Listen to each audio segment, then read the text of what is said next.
Devaraj. Cinema അല്ലെങ്കിൽ നമ്മുടെ creative ഇതിൽ ചോദിക്കുകയാണെങ്കിൽ മാറിക്കൊണ്ടിരിക്കും. എപ്പോഴും പലപ്പോഴും നമ്മൾ ഏറ്റവും ബെസ്റ്റ് സിനിമ കണ്ടിറങ്ങി കഴിഞ്ഞാൽ അവരായിരിക്കും അടുത്ത നല്ലൊരു വർക്ക് ചെയ്യുന്നവരെ നമ്മുടെ ഇൻഫ്ലുവൻസ്. പക്ഷേ പൊതുവേ ഞങ്ങൾ വീഡിയോസ് ചെയ്യുമ്പോഴും ചെറുപ്പം മുതലും ഭയങ്കര ഇൻഫ്ലുവൻസ് ചെയ്ത് ശ്രീനിവാസൻ ആണ്. ശ്രീനിവാസൻ, മോഹൻലാൽ സിനിമകളൊക്കെ ചെറുപ്പത്തിലൊക്കെ കാണുമ്പോൾ നമുക്ക് ഇതറിയില്ല, ഒരു കഥ കഥയൊക്കെ നമുക്ക് മനസ്സിലാവുന്ന പ്രായത്തിന് മുന്നേ നമുക്കൊരു 5 വയസ്സ് 6 വയസ്സ് മുതൽ കാണുന്നതാണല്ലോ. നാടോടിക്കാറ്റ് അങ്ങനത്തെ സിനിമകളൊക്കെ കാണുന്ന സമയത്ത് സന്ദേശമോ ഇതിൻ്റെ ഒരു മാജിക് ഉണ്ടല്ലോ.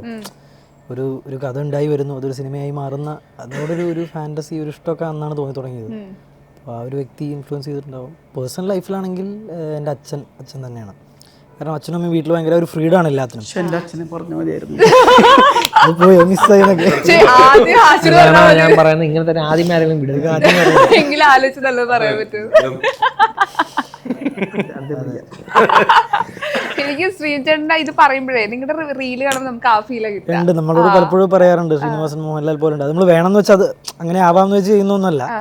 അതിനോടൊരു താല്പര്യമുള്ളത് കൊണ്ട് നമ്മൾ കോൺവെർസേഷൻസ് ഒക്കെ അങ്ങനെ ആയിപ്പോവും ചില സമയത്ത്. ഇപ്പോഴും ഞങ്ങൾ പുതിയ സാധനങ്ങൾ എഴുതുമ്പോഴും അത് അത്രയും ഒരു 30 വർഷം മുന്നേ ചെയ്തൊരു സിനിമയായിരിക്കാം. പക്ഷെ അതൊക്കെ ഇപ്പോഴും അതിൻ്റെ എഴുത്ത് അല്ലെങ്കിൽ അതിൻ്റെ ക്രാഫ്റ്റൊക്കെ ഇപ്പോഴും ഭയങ്കര അതിൻ്റെ വേറൊരു ഫോമാണ് നമ്മൾ ചെയ്തുകൊണ്ടിരിക്കുന്നത്. അതിൻ്റെ ക്രാഫ്റ്റ് സെയിം തന്നെയാണ്, അതിൻ്റെ ബാക്കി അതെങ്ങനെ നമ്മൾ ചെയ്യുന്നു എന്നുള്ളതേ മാറുന്നുള്ളൂ. അത് രസമാണ്. എനിക്ക് നമ്മുടെ കൂട്ടത്തില് റീൽസ് വൈറലാക്കുന്ന വേറൊരാളുണ്ട്. ഡാൻസ് വീഡിയോസ് ആണ് കൊച്ചിന്റെ കൂടെ, ഭയങ്കര വൈറൽ വീഡിയോസ് ആണ്. എനിക്ക് ശരിക്കും ബിജുക്കുട്ടി എന്ന് പറഞ്ഞാൽ അച്ഛൻ ഭയങ്കര ചില്ലായിട്ടുള്ള ഭയങ്കര പോസിറ്റീവ് ആയിട്ടുള്ള അച്ഛനാണ്. ഞാൻ ഒരു ദിവസം ഫാമിലി ഇന്റർവ്യൂ ചെയ്തപ്പോൾ മനസ്സിലായി. ഇതിൽ അച്ഛൻ എങ്ങനെയാ, എങ്കിലും ഡിഫറൻസ് ഉണ്ടോ? കുറച്ചുകൂടി സ്ട്രിക്റ്റ് ആയിട്ടുള്ള അച്ഛനാണോ? അങ്ങനെയല്ല, അതൊരു സാധാരണക്കാരൻ അച്ഛനാണ്. അത് ഇത് പറഞ്ഞിട്ട് മോനായിട്ട് അങ്ങനെ പ്രശ്നങ്ങളോ കാര്യങ്ങളൊന്നും ഇല്ലാത്ത ഒരു അച്ഛനാണ്. സ്നേഹം കൂടുതലുള്ള മോനാണ്, സ്നേഹം കൂടുതലുള്ള അച്ഛനാണ്. അത്രയൊക്കെ ഉള്ളൂ അതിനകത്ത്. അല്ലാതെ ഒരു ധാർഷ്ട്യക്കാരനൊന്നും അല്ല. ഇപ്പൊ അങ്ങനത്തെ അച്ഛന്മാരൊന്നും ഇല്ലല്ലോ. കുറച്ചും കൂടി ഫ്രീ ആയിട്ടുള്ള അച്ഛന്മാരാണ്. മറ്റേ ചാക്കോ മാഷൊക്കെയാണ് കൈ, അതൊക്കെ അത് അന്ന കാലത്തായിരുന്നല്ലോ. അതിന് മലയാള സിനിമ ഒരു ഹെൽപ്പ് ആയിട്ടുണ്ട്. പലയില് പുതിയ പുതിയ അച്ഛന്മാർ റോളുകൾ വരുമ്പോ കൊറേയൊക്കെ മാറ്റങ്ങള് സിനിമ ഇൻഫ്ലുവൻസ് ചെയ്യുന്നു പറയല്ലോ. അങ്ങനെ അച്ഛന്മാര് മാറിയിട്ടുണ്ട്. ഇതാണ് ഞാൻ ചോദിക്കട്ടെ, ഇപ്പം സെലിബ്രിറ്റി, ഒരു സിനിമാ നടൻ, ഇൻഫ്ലുവൻസർ, ഈ രണ്ടിലും നിങ്ങൾക്ക് ഫെയിം ഉണ്ട്, മണി മേക്ക് ചെയ്യാം, അത്യാവശ്യം ആരാധകരൊക്കെ ഉള്ള ഒരു 2 മേഖലയാണ്. ശരിക്കും ഈ സിനിമാക്കാരൻ അല്ലെങ്കിൽ ഇൻഫ്ലുവൻസർ, ഈ രണ്ടിനെ ആളുകൾ കാണുന്നത് 2 രീതിയിലാണെന്ന് തോന്നിയിട്ടുണ്ട് എപ്പോഴെങ്കിലും? എനിക്ക് തോന്നിയിട്ടുണ്ട്. എന്തുകൊണ്ടാ? പൊതുവെ ഇപ്പം ഞങ്ങളൊരു 1.5 വർഷമായി റീൽ ചെയ്യുന്നു. പക്ഷേ ഹൃദയപൂർവ്വം സിനിമയിൽ ഞാൻ ചെറിയൊരു റോൾ ചെയ്തിട്ടുണ്ട്. ഞാൻ വളരെ കുറച്ച് സീൻസിൽ അതിലുള്ളൂ. പക്ഷെ സിനിമ എന്ന് പറയുമ്പോഴേക്കും അതൊരു മോഹൻലാൽ സിനിമ ആയതുകൊണ്ടുകൂടെ ആവാം. സിനിമ എന്ന് പറയുമ്പോൾ ആൾക്കാർക്ക് വേറെ തന്നെ, അതുവരെ നമ്മൾ ട്രീറ്റ് ചെയ്ത രീതിയല്ല കാരണം ഇപ്പം നമ്മുടെ ജനറേഷനിലെ ആൾക്കാർക്ക് സോഷ്യൽ മീഡിയയാണ് കുറച്ചുകൂടെ ഇപ്പോഴത്തെ ജെൻസി, അല്ലെങ്കിൽ ഇപ്പോൾ ഞങ്ങളുടെ ജനറേഷനിൽ സ്ഥിരം കണ്ടുകൊണ്ടിരിക്കുന്നതാണ്. ഇപ്പം എൻ്റെ അച്ഛനോ അമ്മയോ ഇൻസ്റ്റാഗ്രാം യൂസ് ചെയ്യുന്നില്ല. അപ്പോൾ വേറൊരു ജനറേഷനെ സംബന്ധിച്ച് അവർക്ക് എന്നും അവരുടെ ആ കാലത്തും സിനിമയായിരുന്നു ഒരു വലിയ സംഭവം. അപ്പോൾ സിനിമയ്ക്ക് എന്നും ആ ഒരു വാല്യൂ ഉണ്ട്. അതുകൊണ്ട് തന്നെ നമുക്കൊക്കെ നമ്മളും എക്സൈറ്റഡ് ആവുന്നു ഈ പടത്തിൻ്റെ. ആള് പറഞ്ഞ അതേ പോയിന്റാണ്. എന്നാൽ ആഷിറിന്റെ ഭാഷയിൽ പറയൂ. ആള് പറഞ്ഞ കറക്റ്റ് കാര്യമാണ്. അതേപറ്റി പറഞ്ഞില്ല, ആഷിറിന്റെ ഒരു തോട്ടില് പറഞ്ഞോളത്. അത് തന്നെ, അതിലിടെ ആഷിർ ഒന്നും കൂടെ ആക്കാം. അങ്ങനെ ഒരു വ്യത്യാസം ഫീൽ ചെയ്തിട്ടുണ്ട്. വ്യത്യാസം അതിന് ഇത് ഇറങ്ങി കഴിയുമ്പോഴായിരിക്കും ഇവർക്കും കൂടുതൽ ഫീൽ ചെയ്യുന്നത്. ഞാൻ പറഞ്ഞില്ലേ, ഒരു ഓഡിയൻസിലേക്ക് കുറച്ച് നമ്മൾ എത്തി, വേറൊരു ഓഡിയൻസിലേക്ക്. അല്ലാതെ ഇപ്പം നമ്മളത് റീലാണെങ്കിലും ഇത് വ്യത്യാസം എന്ന് പറഞ്ഞാൽ മറ്റേ നമ്മൾ അത്രയും എൻജോയ് ചെയ്ത് ചെയ്യുന്ന കാര്യമാണ്. അപ്പോൾ ആ വ്യത്യാസമൊന്നും നോക്കാൻ നമ്മളങ്ങനെ നിന്നിട്ടില്ല. അതായത് ചിലപ്പോൾ നമ്മൾ അറിയാത്തതായിരിക്കും, അങ്ങനെ എന്തെങ്കിലും കാണിക്കുന്നതായിരിക്കും ആൾക്കാർ.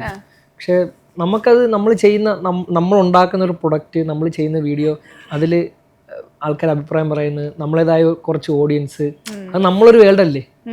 അപ്പോൾ അവിടെ ഞാൻ ഭയങ്കര ഹാപ്പിയാണ്. നമ്മൾ ആരും ജഡ്ജ് ചെയ്യുന്ന വെച്ചാൽ ആരും ജഡ്ജ് ചെയ്യാനില്ല, ഒരു കാര്യം പറയാനില്ല, നമ്മളിങ്ങനെ അവിടെ കിടന്ന് ഇങ്ങനെയല്ലേ. ഇപ്പോൾ ഒരു വേറെ മേഖലയിലേക്ക് വന്നു. ഇനിയായിരിക്കും അത് മാറുന്നത്. ചിലപ്പോൾ നോർമലി വാഴ 1 ജസ്റ്റ് വന്നിരുന്നാലും അതത്ര നമ്മളെ ഈ കമ്പയർ ചെയ്യാനുള്ള ഒരു ഇതൊന്നും ഇല്ല. ജസ്റ്റ് വന്നു പോണ ഒരു ഇതല്ലേ ഉള്ളൂ. ഇതാണെന്ന് എന്താണെന്ന് നമ്മൾ നോക്കി നിൽക്കുക, എന്താണെന്ന് പരിപാടി. എക്സൈറ്റ്മെന്റ് ഉണ്ട്, എന്താണെന്നൊന്ന് അറിയാൻ വേണ്ടിയേ. കാര്യം നമ്മൾ ചെയ്തൊന്ന് തിയേറ്ററിൽ കാണുമ്പോൾ എന്താണ് ഉദ്ദേശിച്ചത്, കറക്റ്റ് ആണോ, നിങ്ങൾ ചിന്തിക്കുന്ന അതേ രീതി തന്നെയാണ് ഞാൻ ചിന്തിക്കുന്നുണ്ട്. വിളിച്ചേട്ടൻ പറയൂ, ആ ഒരു പോക്കണില്ല. ഇപ്പൊ ഒരു സെലിബ്രിറ്റി സക്സസ്ഫുൾ ആയിട്ടുള്ള ഒരു പേഴ്സൺ എന്ന രീതിയിൽ നമ്മളിപ്പോ ഒരു നടൻ എന്ന രീതിയിൽ പിക്ചറിനെ നമ്മൾ ഓർക്കാറുണ്ട്. അതിനുമ്പ് ഈ നായകനാവുന്നതിന് മുൻപ് ഒരു ലൈഫ് ഉണ്ടല്ലോ. അപ്പൊ ഒരു എങ്ങനെയാ നായകൻ ഏത് നടൻ നടൻ എങ്ങനെയാ തോന്നണേ ഒരു സിനിമ നടനായി കിട്ടിയ സമയത്തും മിമിക്രി ചെയ്യുമ്പോൾ സ്റ്റേജ് പ്രോഗ്രാം ചെയ്യുന്ന സമയത്തുള്ള ഒരു എന്തായാലും അത് വ്യത്യാസം ഉണ്ടാവുമല്ലോ. കാരണം മറ്റേ മിമിക്രി എന്ന് പറയുമ്പോൾ ഇപ്പൊ ഇവരുടെയൊക്കെ പോലെയൊക്കെ തന്നെയാണ് നമ്മളിൽ മുമ്പുള്ള ആളുകൾക്കാണ് ഭയങ്കരമായിട്ട് സിനിമയിൽ വരുമ്പോൾ എന്താ പറയണത്, നാടകത്തിൽ നിന്നൊക്കെ സിനിമയിൽ വരാമെന്ന് വെച്ചിട്ടുണ്ടെങ്കിൽ നാടകക്കാരെയൊക്കെ തിരിച്ചറിയില്ല, നാടകമായിട്ട് ബന്ധപ്പെട്ട ആളുകൾക്ക് മാത്രമേ തിരിച്ചറിയാൻ പറ്റുള്ളൂ.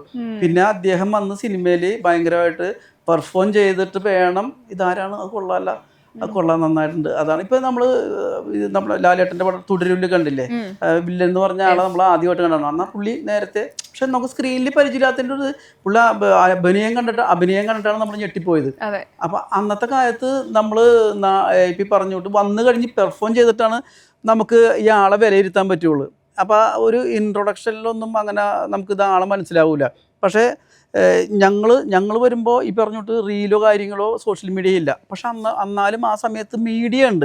അപ്പം മീഡിയയിലൂടെ ഇതുപോലെ തന്നെ റീല് പോലെ തന്നെ നമ്മൾ നല്ലൊരു ഹിറ്റ് പ്രോഗ്രാം ചെയ്തുകൊണ്ടിരിക്കുന്ന സമയത്താണ് മമ്മൂക്ക എന്നെ വിളിക്കുന്നത്. പോത്തമ്പാലേക്ക് ജോഷി സാറും മമ്മൂക്ക എന്നെ വിളിക്കുന്നത്. അപ്പോൾ ജനങ്ങളും എന്നെ കണ്ടിട്ടുണ്ട്. അപ്പോൾ ജനങ്ങൾക്ക് തോന്നിയിട്ടുണ്ടാവും അന്ന് അത്യാവശ്യം എനിക്ക് തോന്നുന്നത് ഈ സിനിമയൊക്കെ പോലെ തന്നെ അതും നല്ല ഒരു ഹൈപ്പിൽ നിൽക്കുന്ന സമയമാണ്. അപ്പോൾ ഇതാരാണെന്ന് ചോദിക്കേണ്ട ആവശ്യമില്ല. അതൊരു വലിയൊരു ഗുണം ചെയ്യുന്നുണ്ട് ആർട്ടിസ്റ്റുകൾക്ക്. ഇതാരാണ് മമ്മൂക്കയുടെ കൂടെ എന്ന് ചോദിക്കേണ്ട വന്നിട്ടില്ല. അപ്പം അറിയാവുന്നത് കൊണ്ടാണ്. അതുപോലെ തന്നെയാണ് ഇപ്പോഴും. കാരണം ഇവർ തന്നെ എനിക്ക് തോന്നുന്നത് അന്ന് ഇങ്ങനെ ഇപ്പോൾ ഫാൻസ് എന്ന് പറയാനില്ല, ഇപ്പോൾ ഫാൻസും കൂടി ഉണ്ട്. ഇപ്പം നമുക്ക് ഒരാളെ ആഷിറിനെയൊക്കെ എനിക്ക് തോന്നുന്നത് ഇങ്ങനെ നിന്നിട്ട് നമ്മൾ സ്ക്രീനിലേക്ക് തിരിഞ്ഞ കൈയിടിയാണ്.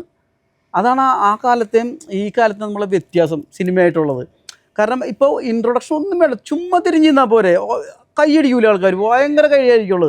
പക്ഷേ ഒരു വലിയൊരു നടനും ഒരു 10-25 വർഷം മുമ്പാണെങ്കിൽ ഈ സോഷ്യൽ മീഡിയ ഇല്ലാത്ത സമയമാണെങ്കിൽ അദ്ദേഹം അഭിനയിച്ച് കാണിക്കണം അല്ലേ.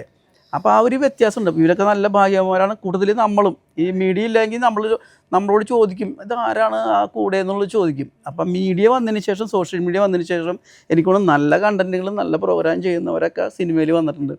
പിന്നെ ഇവരുടെ റീല് വെച്ച് നോക്കുമ്പോൾ എല്ലാവരും കരുതുന്നു റീലിലെയും നല്ല അടിപൊളിയായിട്ട് നിൽക്കുന്ന 4 പേരെ പിടിച്ചെങ്കിടാം. പക്ഷേ സിനിമ വേറെയാണല്ലോ. സിനിമ കണ്ടാൽ ഇവരെന്താണ് ചെയ്താക്കണേ എന്നുള്ള കാര്യം മനസ്സിലാവുള്ളൂ. അത് വേറൊരു തലത്തിലാണ്.